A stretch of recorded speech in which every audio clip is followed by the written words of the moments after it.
вечер. Добър вечер на първите присъединили се в уебинара. Като че ли мина цяла вечност, откакто последно се срещахме тук с наши партньори. Искам само да кажа, че ще дадем още малко време на хората да се присъединят и ще започнем след минутка и половина-две.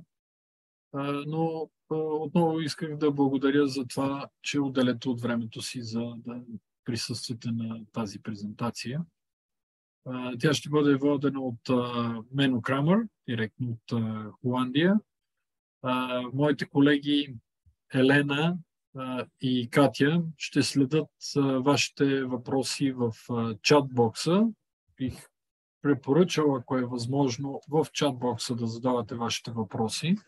Може да го направите и на български, ако желаете, или на английски, за да може Мено директно да прочете вашите въпроси и да отговори.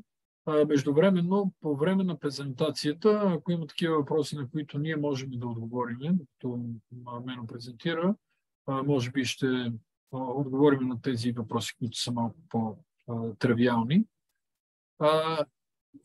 Но накрая, естествено, ще прочетем всички от тях и ще помолим Мено да отговори на тези, на които естествено може да отговори. Така, аз виждам, че вече и 33, още съвсем малко и ще започнем. Аз се казвам Димитър Александров и съм представител на Агенция за образование в чужбина Skylines. Нашата роля е да организираме такъв тип събития, с които да ви запознаем с възможностите за обучение в Холандия и други държави, с които ние работиме. Но така също и да ви съдействаме в целия процес по ориентиране към програмите, подготовка на документи, подготовка на мотивационни писма, там където е необходимо ще ви съдействаме, за да бъдат те съобразени с програмата и изискванията на съответният университет. Разбира се, по-нататък, когато дойде време и за настаняване, ще съдействаме с информация, която ние имаме. Така че възползвайте се от нашите услуги. Те към студентите, с които работиме, са напълно безплатни. Аз смятам, че можем да започнем вече. Минаха 4 минути. Well, Meno, I think you can start your presentation. I see that more people are coming in, but it's about time to start. Good. Thanks everyone for joining. My name is Menno Kramer. I'm from Utrecht University in the Netherlands. And it's my pleasure to be here with you and to be able to share some information about studying at Utrecht University, about student life in the Netherlands, and about all the things that you have to prepare if you are interested in studying at our university. Before we begin, big thank you to Dimitar, Elena, Katja, and Antonia, and everyone else at the office who made this possible. In previous pre-corona years, we would visit Bulgaria every now and again. Since the corona years, we are able to travel less to Bulgaria. So it would be fantastic, even though it would be fantastic to be able to see you in person like we used to. I'm at least grateful and happy that we can be there for you in this way, and I hope that you'll find this session useful. I understand that questions can be asked at the end, and you can type them apparently in the chat screen. So the team is there to help you out. All right, I will share my screen and start the presentation.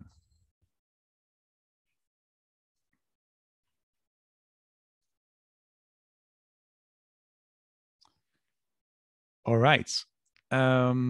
Yes, I hope you can see my screen. This is a picture of the city center of Utrecht. which is one of the locations where the university buildings are.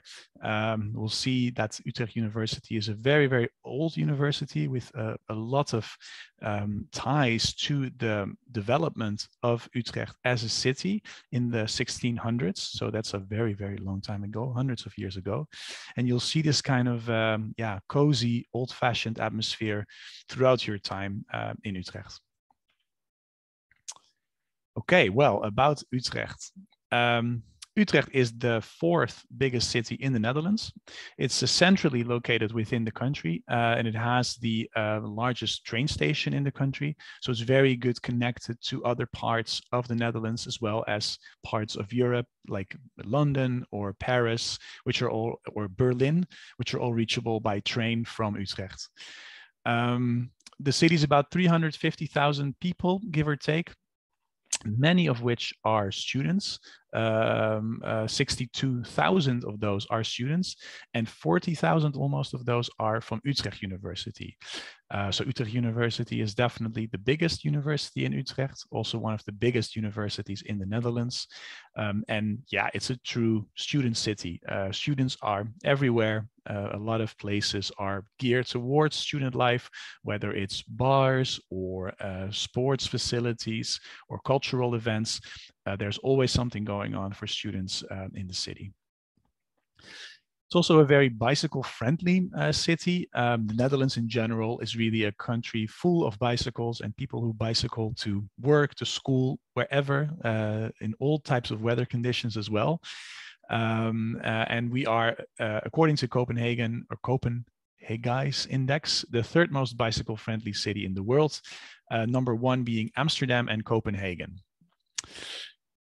Yeah, 1 million bicycles. That's how many bicycles there are just in Utrecht. So keep in mind, we have 3 times as few people as we have bicycles in one city. That should give you an idea of the number of bikes that we have. Bicycle lanes all over the place, and the world's largest bicycle parking building. So if you are into biking, you know where to go. Here we go. Yeah, this is the same. And here you can see a picture of our board of directors, in fact, arriving by bike to an official function. And I'm guessing this is the opening of the academic year. So this is a very nice view of the sort of traditional nature of the university with its long history and sort of official events on a more modern, or let's say commonplace transportation vehicle, which is the humble bicycle. Okay.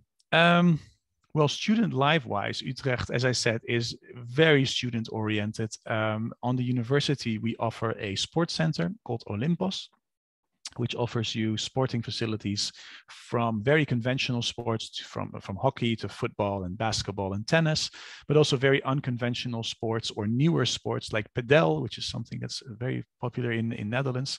Rock climbing, we have our own rock climbing wall, and also many fitness facilities that you can use. The Cultural Center Parnassos is also open throughout the year for all types of cultural activities, dance, theater, improv, comedy, sort of pottery designs. There's all types of things that can be done. You can join these clubs as well to participate in yourself. So overall, there are about 150 student organizations, and there's also a number, of international associations. One of them is ESN, which you see a picture here on the top, which is an international student association, really cool for making friends from all over the world. Okay. Our university, as I said, it was founded in the 1600s, 1636 to be precise. We are ranked #1 in the Netherlands in the Shanghai ranking. This is an older ranking, but we keep that place for this year and next year. In the worldwide ranking, we are number 50 in the Shanghai ranking, and we have produced 12 Nobel Prize winners since our inception. 7 faculties with different focuses. We are really a comprehensive university, so we offer many different programs, and you'll see the offer that we have in a bit. we have 13 English bachelor programs and around 100 English taught master programs. So there's a lot on offer. You can see here also the division between bachelor and master students. You can tell from this number that we are mostly bachelor students in our university, about 24,000 compared to 13,000 master students. We do have a quite diverse student body with 115 nationalities represented, totaling around 4,000 international students. Yeah, one cool thing, and I hope we have a picture of this, is the canal side cellars. That's something that Utrecht is very famous for. Back in the days when Utrecht was founded, there needed to be a transportation system to get goods into the city. And the Dutch had decided, or the people of Utrecht had decided, that it had to be done by canals. Now, this is something you see in the Netherlands in many different cities. If you've ever visited, then you'll know what I talk about. But in Utrecht, there was a special edition where boats would sort of drive up to a lowered platform on which the goods would be directly transported under the houses and under the shops, thereby minimizing any type of street traffic. So this is a fantastic sort of unique way in which the city was designed. And you can now, a lot of these cellars have been turned into bars, which is of course fantastic, this sort of cozy medieval experience. Okay. Yeah, let's see. Oh, yeah, you can see here also the location of Utrecht. There is a little heart to indicate that Utrecht is located in the heart of the Netherlands, close to Amsterdam, Rotterdam, and through Rotterdam you can go to London, but directly from Utrecht you can go to Paris, Cologne, and also Berlin, which is not mentioned here. And you can see there is just a few hours by train away. Okay. Here in the top right hand, you can see where Utrecht is located within the west part of the Netherlands. So I'm hoping you are somewhat familiar with the map of the Netherlands. Amsterdam is there on the top, and then you have The Hague and Rotterdam. Utrecht is sort of the fourth of the big cities located there in the center. We have another location for our university, which is located in Middelburg, which you can see here in the other red circle. There is one program is offered there called University College Roosevelt. Inside of Utrecht, we have 3 locations: the city center, where, as I said, many academic buildings are located. We have Utrecht Science Park, which is the main campus where most of the administrative buildings are, and the majority of classes are also being held. And there's the international, what is called the international campus. In fact, this is simply the campus for UCU, Utrecht University College. And you could very well be an international student in another program and not visit this so-called international campus. So the name is somewhat misleading, but this is if you are studying at Utrecht University College, then you'll be located primarily or only on this international campus. Yeah, and so let's see. So this is a bit of a picture to show you what it looks like: the city center, the University College Utrecht campus, Utrecht Science Park, and University College Roosevelt Middelburg. So you see the Science Park is much more modern built, and the others are a bit more, traditional built. All right, these are the programs that we have on offer on the bachelor's level that are English taught. Utrecht University also has non-English bachelor programs that you might come across if you Google us. These are the ones that we have on offer that are in English. We do update this number, and we do have new programs coming out next year. As far as I'm aware, this is currently our up-to-date offer. So if anyone has a question on a program that is not listed here, please let us know in the comments so that we can, that I can talk about that or rectify that. That's a part of the information. So there's a number of programs in different types of fields, from history to linguistics and literary studies, but also sustainability, which is a more scientific program, economics, pharmaceutical sciences, more in the medical field. And one that's very popular nowadays is molecular and biophysical life sciences, because this gives students an opportunity to really study in the more sort of medically related programs. Again, University College Roosevelt and University College Utrecht are mentioned. They are separate. There are programs that you can follow, and they have their own campuses as discussed. Okay. Yeah, I'm sure you guys will have questions on the specifics of these programs, and we can go over them if you have them after the presentation. All of these programs are 3 years in duration. This is something that for all research universities in the Netherlands is the case. So that gives you an idea of the time investment. We also have about 90 master programs. I said 100. Here it says 90. So you can conclude that we have so many master programs that even we get confused about how many we actually have. In any case, it's too many to list here in this presentation. So I'll just sort of leave it at this overview to give you at least an idea of the type of programs or the academic discipline in which we offer programs. So anything from health sciences, law, sustainability, economics, but also more technical like mathematics and information sciences, data analysis, natural sciences. So for example, physics and chemistry are also included, but also behavioral science like sociology and psychology.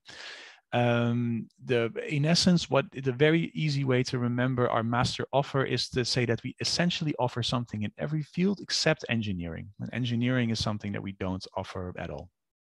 But all the other things, we probably have something that you would find interesting. Master programs can be 1 or 2 years, depending a bit on the orientation and the field of study. So make sure you check that out on our website to really get a good idea of what the program entails in terms of time investment. Okay, moving on. The next part is about application, admission, and financial matters. So more of the practical side of becoming part of Utrecht University. The admission requirements for a bachelor's, what is listed here is essentially the basics. And obviously for Bulgaria, there will be a very specific requirement also, or specific things to say about these requirements as it relates to your education system. But what we look for in a student is that they have a high school degree that is comparable with a Dutch university entrance exam. So what happens is we essentially perform a evaluation of your high school to see if the level of the high school is comparable to that of the Dutch system. If it's comparable or higher, then you've passed the first sort of step into being admitted into a bachelor programs. To give you an idea, programs that are admissible are the German Abitur, for those who are familiar with that. If you're in an IB, full IB program, that's also directly admissible. Or if you're in a GCE, if you're in A-levels school, 3 GCE A-levels would suffice to be directly admissible. If you're in a local Bulgarian school, also there is an assessment made, and this is definitely something that the colleagues at the Skylines office can help you to find out if you are indeed eligible, and they can also talk to us to find out more. They also have experience, Skylines, with other students going to the Netherlands and going to Utrecht for that matter, so they can also give you an idea of if this, if your background would be admissible or not based on their experiences with other students. The second step to admission has to do with the type of courses that you have to have in your curriculum. So for example, if you are interested in studying economics and business economics, you must have a certain level of mathematics included in your high school curriculum. And again, this can differ on how these mathematic courses are named. In IB, there is a number of distinctions for mathematics, but so I'm sure there is in the Bulgarian system or in the UK system. So make sure you connect with us or with the counselors at Skylines to figure out exactly what is needed. But keep in mind that, if you are studying a program that is to do with economics or mathematics or science in some way, then mathematics becomes an important background that you must have, and sometimes even physics or chemistry as well. Okay, that is the second hurdle. And all of this is, by the way, determined by our international student admissions team. That's not me. I'm the communications and recruitment team, but we do keep in a close connection with them as well. Now, and then there's a last third hurdle, which we call additional selection procedure. This has to do with the fact that some programs have a limited enrollment rule, meaning that they can only accept a certain number of students into a program. Now, you're probably familiar with that concept from UK schools or other schools that or universities that you might be looking into. For the Netherlands, this is not common practice, but it does happen in some cases where a program is so popular that we have capped the total number that we can accept. And then another possible selection procedure has to do with what we call selection. So that means that in addition to your basic qualifications, you must also, for example, write a CV or a cover letter, a resume explaining kind of who you are and why you want to study this program. And then that will be taken into account on your in the chances of you getting into the program. So there is this selection that I just talked about. There's the limited enrollment, which is just to do with the fact that we can't have too many students in one program. And then there's the basic requirements, including your course requirements. Okay, and then I forgot about the English language requirement, which is also very important. English is the spoken language of these programs, you have to prove that you are proficient in it. And if you have done your high school completely in English, so an IB diploma or an internationally oriented local school that does everything in English, then you have qualified for that criteria. So then we consider your English to be good enough. If that doesn't apply, you might have to provide, or you will have to provide a English proficiency test. We accept IELTS, TOEFL, or the Cambridge certificate tests. So I'm sure you're familiar with that, and we do accept them. Let's see if there are. No, it doesn't list here the actual score you must have. So if you have specific questions on what's the IELTS score that I need, then I'm happy to share it with you. I can look it up for you on the website and give you that information specifically if you want to know. So let us know in the comments. Yeah. Okay, for masters, it's a bit of the same procedure. You need to have a bachelor's degree. And what's really important for students that are interested in masters is that your bachelor's has to be a degree in a related field. So if you are interested, if you have studied psychology, for example, on a bachelor's level, you can use that to apply for a psychology master in Utrecht or a psychology related master. So for example, sociology.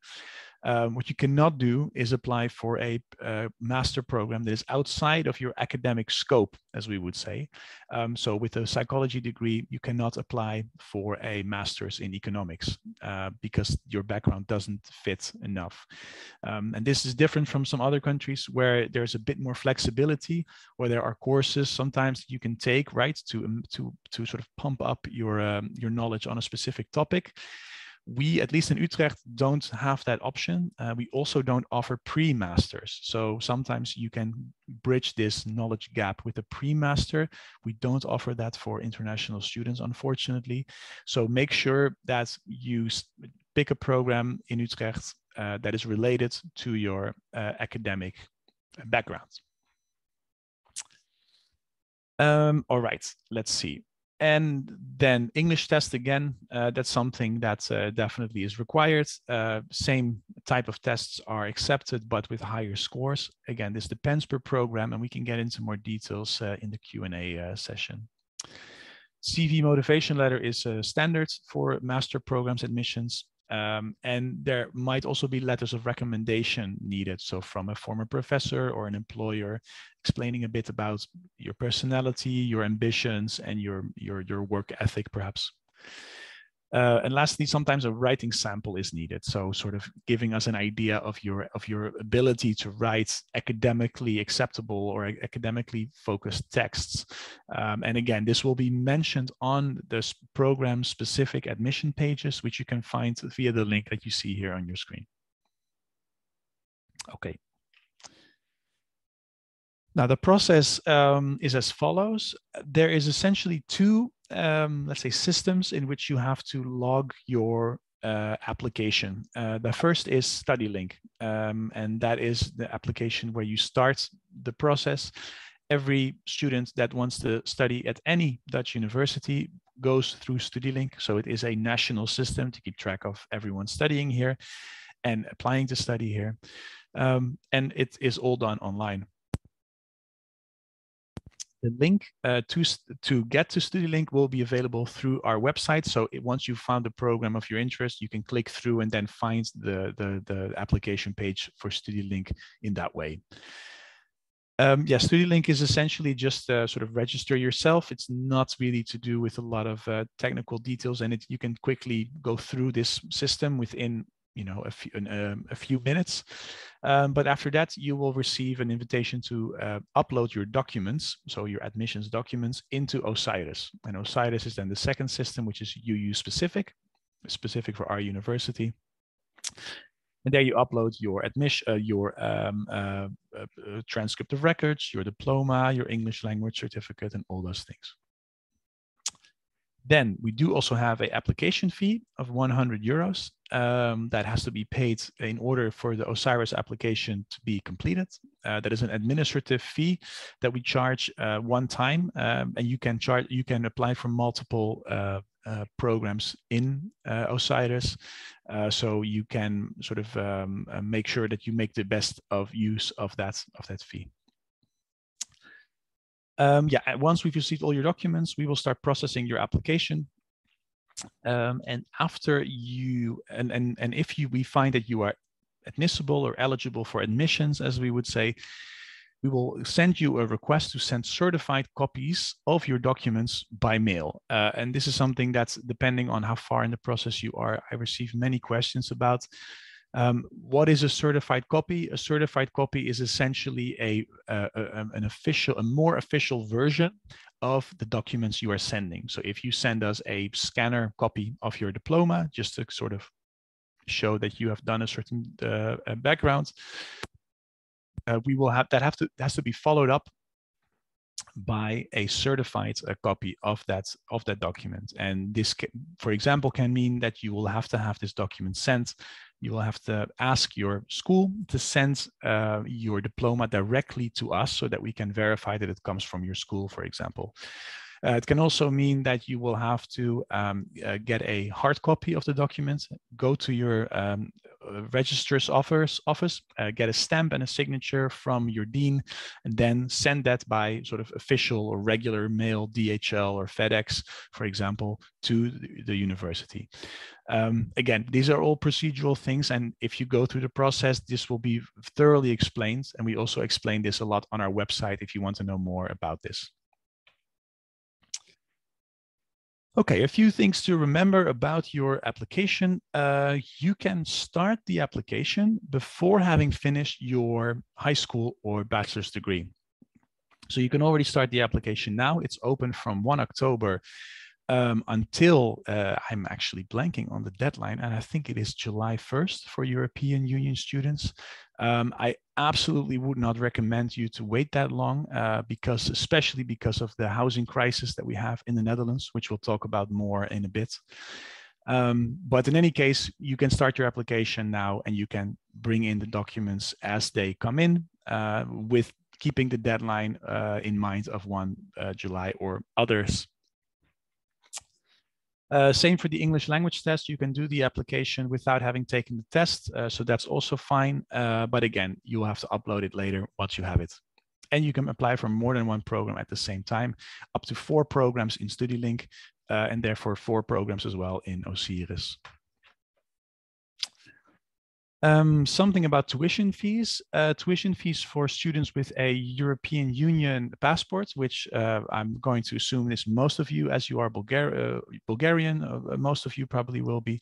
The tuition fee is 2,314 euros per year. So that is the sort of what we call the lower subsidized tuition fee. Comparatively, students with a non-European Union passport pay much more, between 17,500 and 22,000 per program. This is in fact the actual cost of the program, but because of European Union and European Union rules, yeah, you can enjoy the lower tuition fee as a Bulgarian national. Other expenses are stuff like accommodation, living expenses, insurance, study materials, and it's between 900 and 1,200 per month. It's kind of hard to say because, first of all, it really depends on how much you spend on accommodation, what type of accommodation you're able to secure. Also, of course, your lifestyle depends a lot. If you go out a lot and eat out a lot, then you'll spend much more. But cooking at home and watching a movie with friends is on the couch is much cheaper. So yeah. On top of that, obviously, we also struggle with inflation. So things are getting more expensive in the Netherlands as well. So that's why there's quite a big range of sort of what type of budget you should keep in mind. In terms of work, yeah, you're able, if you have an EU passport, you're able to work as many hours as you want. There's many student jobs available. I mean, we've had a very, very robust labor market, which favored people looking for work, especially in sort of typical student jobs. So bars, restaurants, hospitality, courier services, call centers, all these kinds of jobs have for years now been sort of very, very accessible. One thing that you should keep in mind is that there might be some issues with Dutch language. And even though people in Netherlands speak English quite well, if you're applying for a job, for example, in hospitality, it could be that you are required to speak some level of Dutch. So kind of keep that in mind as well.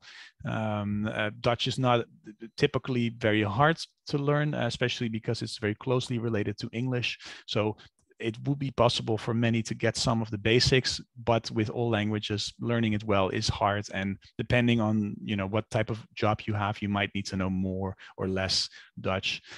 So keep that in mind. What we do say is that we recommend not to exceed 14 hours per week in terms of how much you work. And that's just because the programs are demanding. They take a lot of time, they take a lot of mental energy, physical energy, and that should be the priority. The priority should not be to work or to, let's say, sort of focus too much on that. So our recommendation really is around 14 hours per week. If you don't have a European passport, I won't spend too much time, but let me know if you have a question on this. There is a maximum number of hours you can work, and there are some conditions that apply. If you work, whether you are a European Union student or not, you do have to get a Dutch health insurance. So that's something to keep in mind. And this Dutch health insurance costs between 80 and 120 euros per month. So that is directly basically taken out of your paycheck if you are working. So keep in mind that there are some costs involved in working as well. Okay. Let's move on to housing, which I think is a topic that many of you are have that on their minds. Housing is a big topic in the Netherlands. We are in a housing crisis, not just for students, but for everyone looking for a house, whether you are buying or renting, whether you are starting a family, or whether you are retiring, or you are just a young person wanting to live somewhere. Housing is scarce. Housing is difficult to come by for everyone in the Netherlands, no matter your age or your background. So even for Dutch students, it's really, really hard. And one of the complicating factors is that Dutch universities don't own their own housing. In fact, by law, we are not allowed to really own our own housing. This means we cannot provide you with the level of housing services that other countries are able to provide. What we do have is we have agreements with housing providers, and we have good relations with housing providers. And through these good relations, we are able to create what we call a student housing program, where there are a number of reserved accommodations that we administer to a limited number of students every year. Essentially, there is a date in the year, usually this is in May, where these reserved accommodation programs open. And then, just like getting tickets for your favorite concerts, within 5 minutes, all of these housing will be gone. Everyone will have claimed something, or all houses will be claimed. And that means that typically only 50%, so half of all students that start at Utrecht University, are able to find housing through this system. And as we have more and more international students every year, but not more housing, the percentage of students that is able to find housing through this reserved accommodation is getting less and less. So the problem is getting worse in that sense. There are several, let's say, options. So what I just talked about, this sort of reserved program, is through a company called SSH. And this is the sort of the company or organization that administers this program. There is reserved regular. Reserved is for short for housing that starts in the upcoming academic year. SSH regular is for students that are on a waiting list. So if you are going to be here for multiple years, you could consider applying also for SSH regular. In this case, you get to be on a waiting list, and if you are lucky, you could be at the top of the waiting list after 1 or 2 years. Most students, they end up doing what we call private rental. So essentially, this means that you go on websites to find rooms that are available.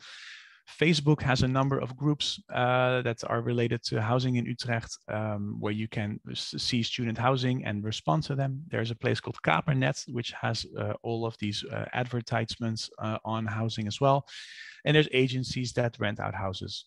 The biggest and best tip that I can give is start looking as soon as possible.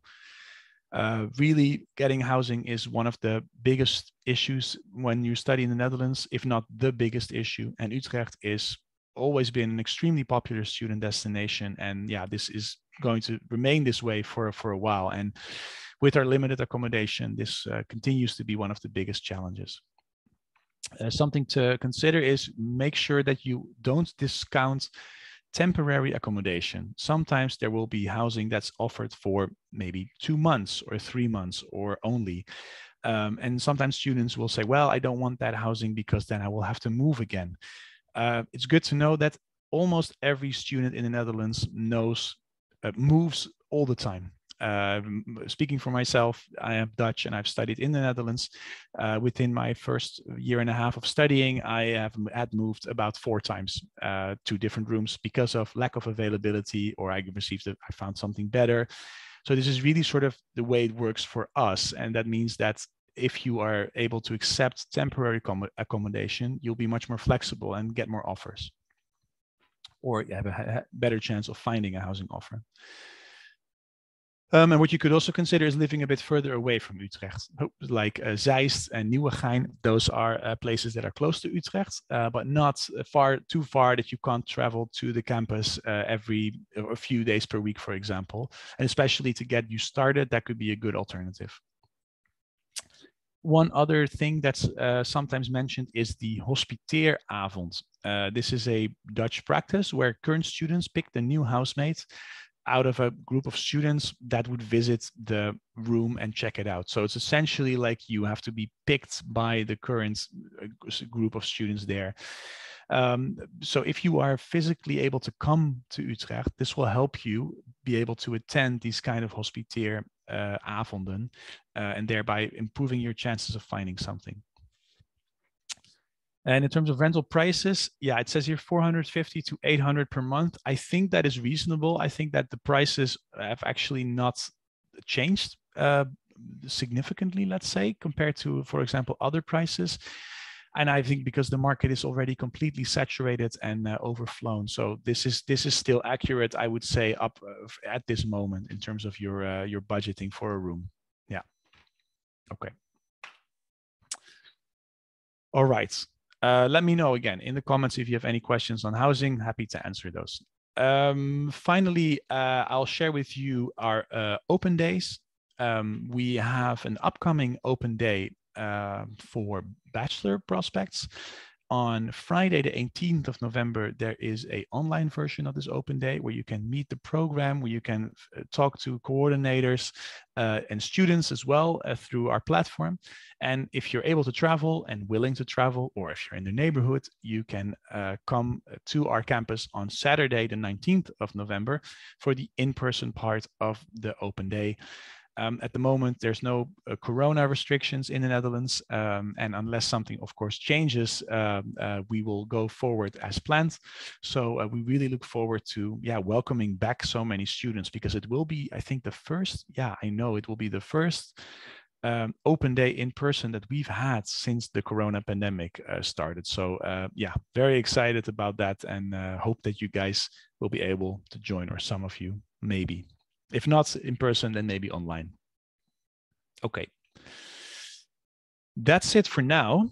We can keep talking. I can explain some more things if there's other topics you would like to talk more about, but I'm also, of course, curious to hear what questions you might have for me about studying in the Netherlands, Utrecht, about housing, about work. So I'm going to hand it over to Katja and Elena to let me know if there was any questions that came in. Well, for some reason in the chat section, there are no questions, and I wonder if it's a technical problem or just the people are waiting for the end of the presentation.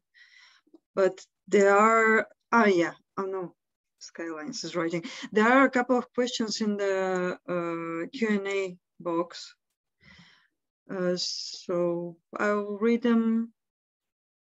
So the first one is, for the bachelor programs, what is the expected level in English proficiency as assessed by the Cambridge test? Yes, good question. So I'm going to go to the website and find the latest information for you on that. So give me a moment while I look that up. I'll stop to share my my screen, and then I can go over that, because it does differ and it does change depending on the year. So and also on the program. So it will also relate. Maybe it would be good for this person to also help me figure out what program they would be interested in. That can also be helpful. And in the meantime, I'll give you a general answer based on one program. Let me see.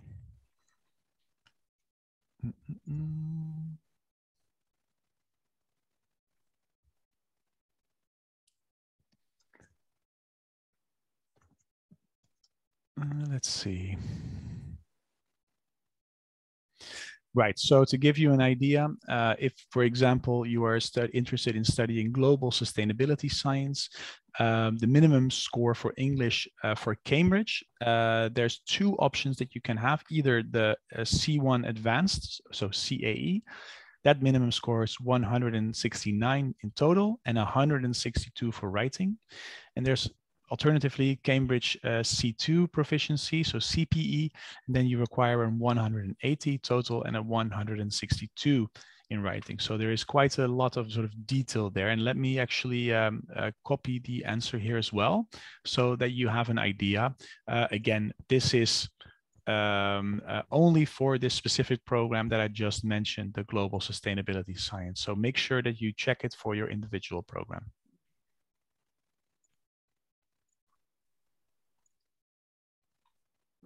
Yeah, there was also a question that probably the person should check for the individual program. When is the deadline for applying to a master's program for 2023 in Utrecht University? And probably again, it's good. I asked David Dosef to say what is the program he's interested in.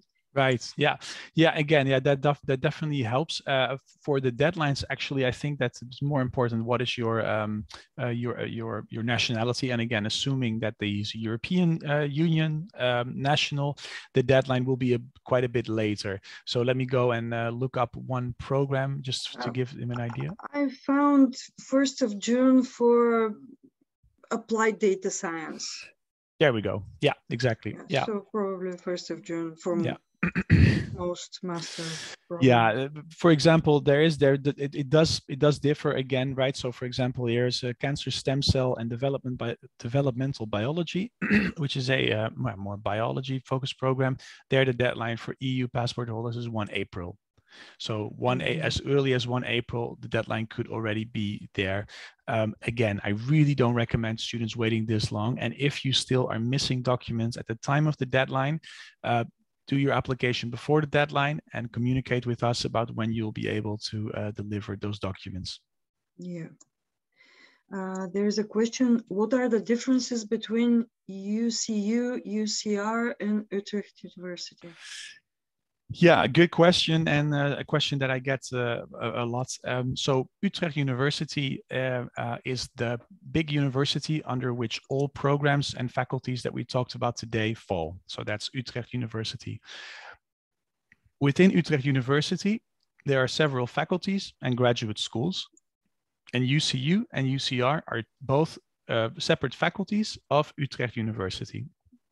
So that means your diploma, if you study at UCU or UCR, your diploma will be from Utrecht University nonetheless, because they are part of Utrecht University. And yeah, UCU and UCR are liberal arts programs, meaning that you have more freedom on how you select courses within this program, and you're not really sort of limited to the set program that a program offers. And that's why they're often mentioned separately, but in fact, they are simply just bachelor programs, which are their own faculty within Utrecht University.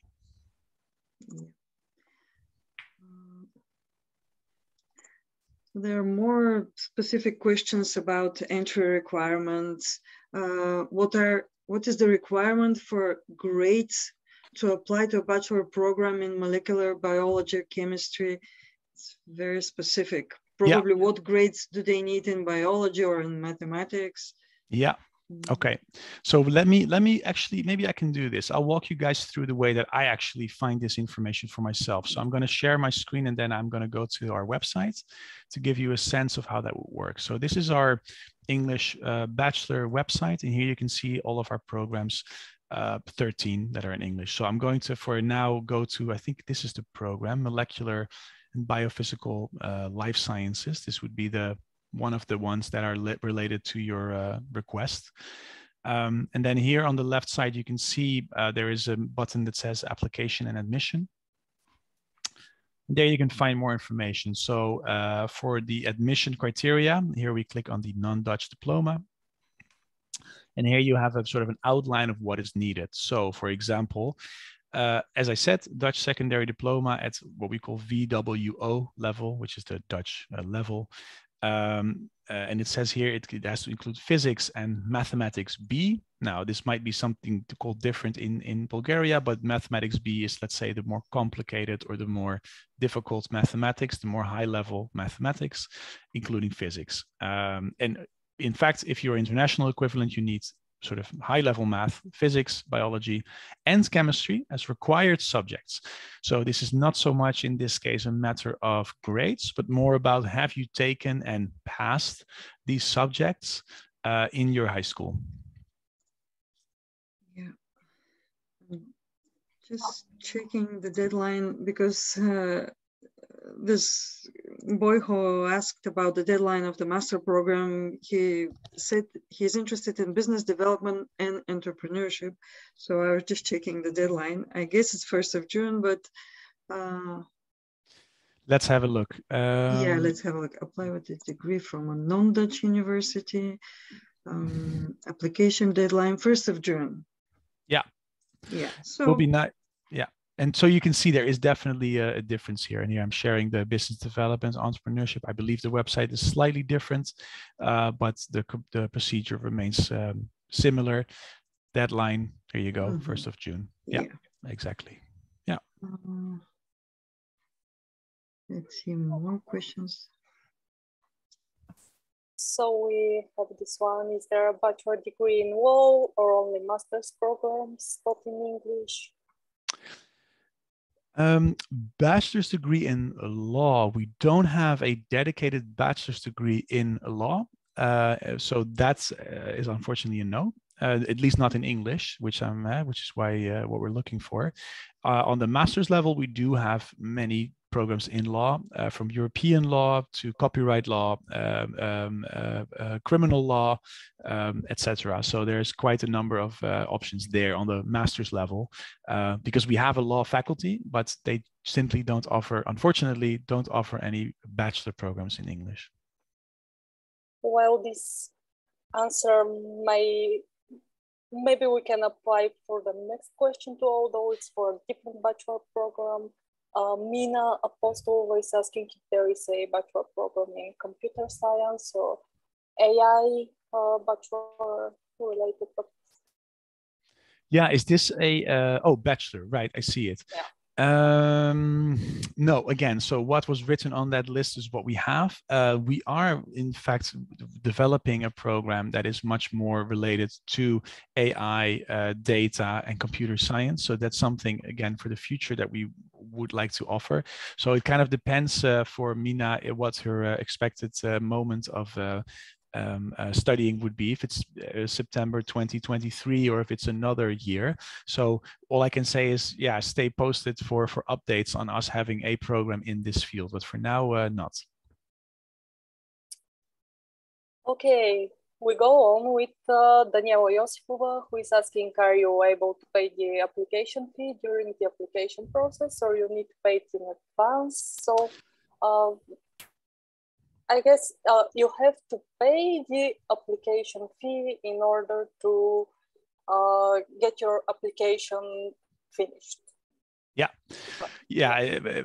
think of it like a checkout page in a web shop. It's a bit weird to say it like that, but that's essentially what it is. You fill in your information and you put in all of your files, and then before it is sent to us, there is a payment option, and I believe that you can pay it in several electronic ways, including bank transfer, but preferably usually credit cards. And yeah, after that payment is done, then we start processing your application. Yeah. So it's done inside of the application process. There's one favorite question that everybody asks. What is the difference between a classical university and applied sciences university? Yeah, no, I'm happy that the question came up because it's very important to, or it's definitely important to explain. There's sort of philosophical differences and there's practical differences. I'll start with the practical differences. If you are interested in a bachelor's degree, research universities, so that is Utrecht University, for example, have bachelor's degrees that are 3 years in duration, whereas applied science universities will have bachelors that are 4 years in duration. Another difference is that the type of programs that are offered in an applied science university can be very specific. So it can be a business informatics in a specific field, or it can be focused on a physiotherapy, for example.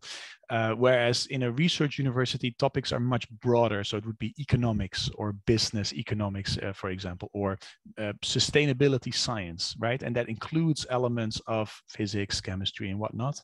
But it's much more sort of abstract than an applied science university. And yeah, on the philosophical level, the idea of an applied science university is that you study much more pragmatically. So you are not just studying from a theory, but also immediately applying that theory in practice. So there will be business cases and there's going to be internships involved. And it's very much sort of focused on what can you do with this degree in the real life. For a research university, traditionally speaking, this is less of a topic. You are mostly spending your time in classes. You're mostly studying either together or by yourself. And there's much more of sort of academic books that you would have to read. You have to write more papers. So it's more theoretical and more academic.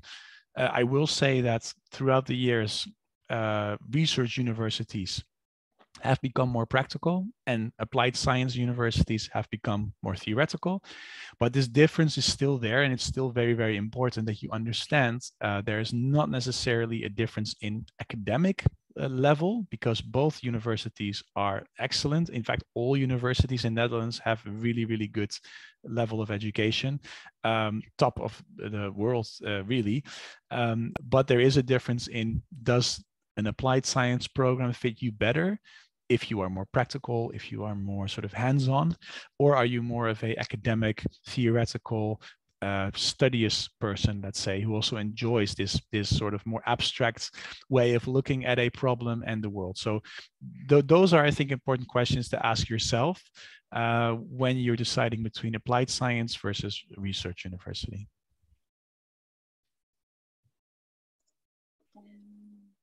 There's another good question regarding the Cambridge certificate. If it's, David is asking, his Cambridge certificate, Cambridge Advanced C1, is from 2018. So it's like 5 years old. Will it be accepted for a master's application, or he needs a fresher certificate? Yeah, good question. There are actually specific guidelines on each English test to determine how old may it be. I do not know them. So there are rules for this, but I don't know. And typically I would say, yeah, 5 years is quite old. It would definitely also benefit him to retake it. But this is something to really ask by email through our admission committee, because that I don't quite know. Yeah, maybe for all questions like this, very specific about application requirements, the best thing is for the people to write to us, to Skylines, and then we can check for each individual program, because it's really very specific. And there are many questions like this. Like there's one question with 3 points. I don't know. We can read it, you can try to answer maybe, but it's very specific about the application requirements. So it's like, with the new school programs in Bulgaria, we cannot cover your requirements for some certain number of hours per subject throughout second education. Example, for pharmacy, if you study biology and chemistry, the last 2 years in Bulgaria, you cannot study physics, and you will not have the subject in your diploma. What can be done in this case? Can you practice pharmacy in Bulgaria with a master's degree from Utrecht? Yeah, that's the second question. Yeah. Difficult question. Yeah, I understand the issue. Yeah, and sometimes it is like that the systems that you have in Bulgaria in this case don't really align with what the requirements are on our side. Just what's really good to know is that we receive Bulgarian students every year, and every year we have applications for programs like this. So I might not have this answer specifically, but absolutely someone in our admissions department will know the answer to this. And so, please make use of our colleagues at Skylines to help you figure this out, because yeah, I can also only say you are not the only one struggling with this probably, and we will have at least an answer for you, and hopefully even a solution for this problem. And for the second part, the practicing pharmacy in Bulgaria at Maastricht Utrecht.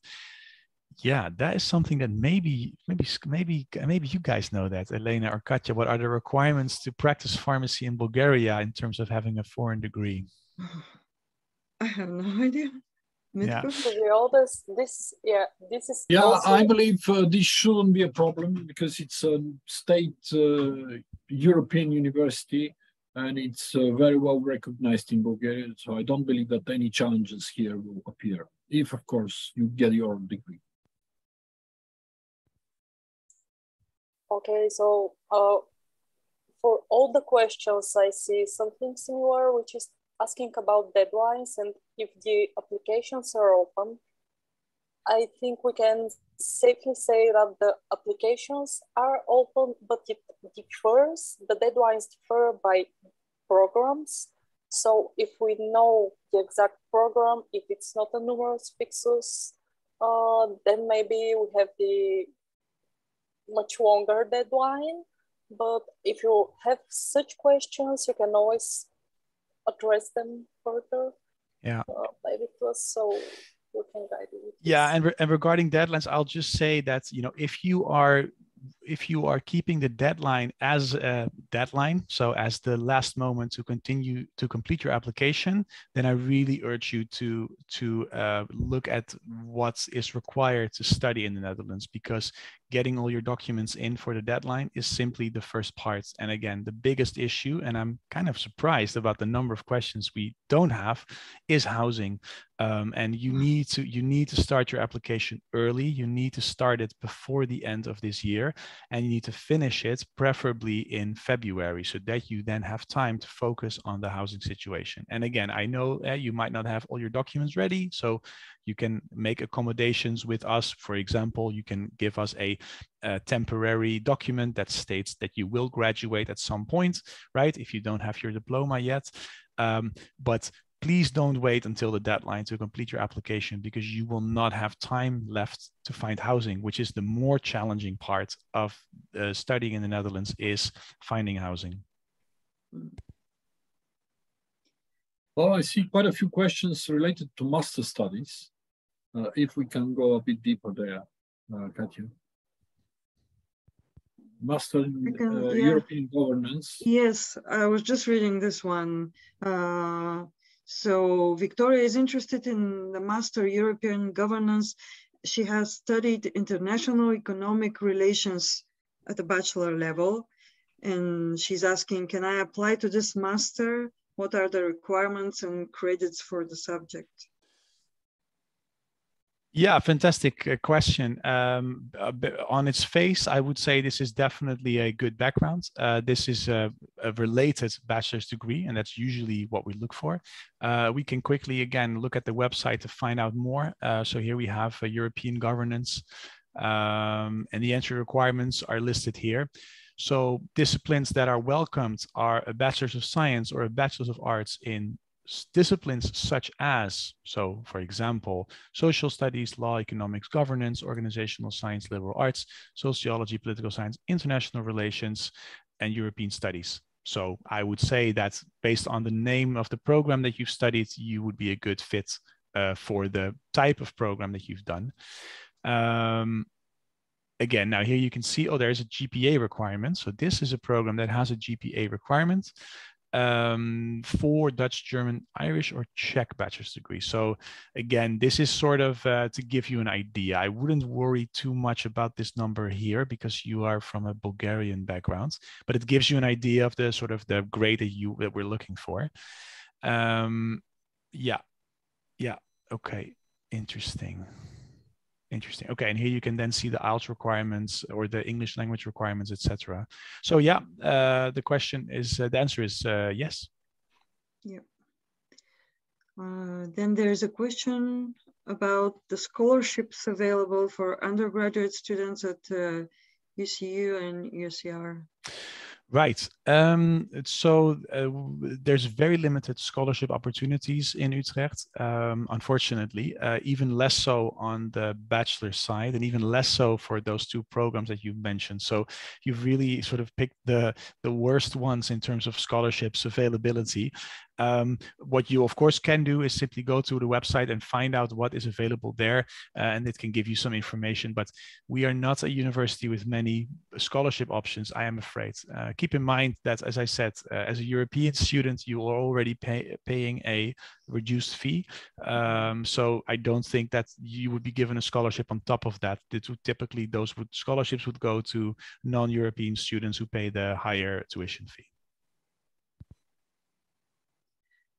There are again a couple of questions that are very specific about entry requirements. So please, guys, write to Skylines and we'll check the specific entry requirements for specific programs. But maybe this question is good. Does it mean that you cannot apply for a master at Utrecht with a bachelor from applied university, considering that you do not have pre-masters? Yeah, that's a good question. Good question. So if you are applying with a bachelor's from a Dutch applied university, there are different rules, right? And if you remember, maybe I can just simply go back to this website to give you an idea. If we go here and I share my screen one last time.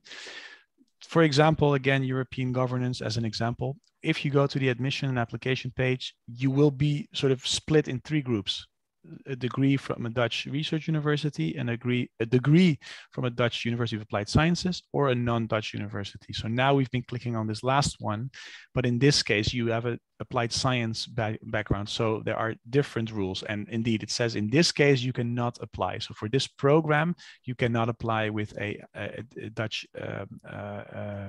HBO or applied science degree. And that is indeed because we don't have a pre-master's. It could be that there are masters that do have this opportunity, so you can enroll without the pre-masters. But yeah, it's typically not a pathway that we typically accept. So again, take a look at the website for your favorite programs to sort of make sure. But yeah, probably this is not going to be possible.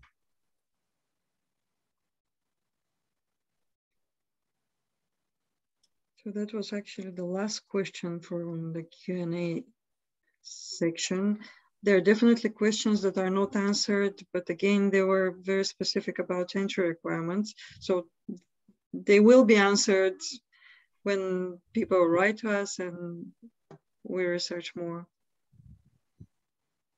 Well, in any case, we will send an email, a follow-up email with the presentation and some specific information regarding entry requirements and deadlines. And the students can always write back and ask their specific questions. And we will make sure that all the questions have been answered. I will say thank you to Menno. Thank you very much for your time. Thank you for having me. And Elena, thank you as well. And well, we'll be in touch. Again, we will try to answer all the questions that we were not able to answer today. Thanks, everyone. Have a good evening. Thank you. Bye. Bye. Bye.